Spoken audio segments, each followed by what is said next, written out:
Sest et Olav astub treeneri kingadesse. Paljud liigutavad enda selle küünarnuki siit keha vastast üles ja jätavad terve selle keha siit avatuks, siis ongi hea. Saab selle käe üles sealt ja mul tuleb see midagi täpselt seal tegelikult käe alt siis läbi. Täna oleme siin jälle koos Olavi Tanel Kasega, sest et Olav astub treeneri kingadesse, hakkab meile õpetama, kuidas mingit head kombot teha.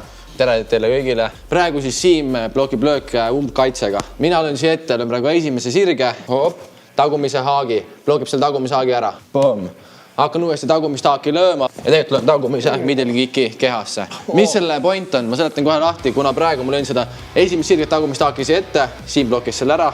Boom, boom. Ma hakkasin uuesti haaki lööma. Paljud liigutavad enda selle küünarnuki siit keha vastast üles ja jätavad terve selle keha siit avatuks, siis ongi hea. Tõstab selle käe üles sealt ja mul tuleb see middle kick täpselt seal tegelikult käe alt. Ongi point, paljud lihtsalt blokivad niimoodi, et see käsi siit keha täiesti lahti ja see middle kick ei pea isegi tugev olema. Läheb täpselt õigesse kohta ja pidu läbi ja... Aitäh sulle, Olavi! Muidugi, super. Pärnu spordihallis näete Olavit fightimas, sealt saab palju õppida. Just nii, näeme seal.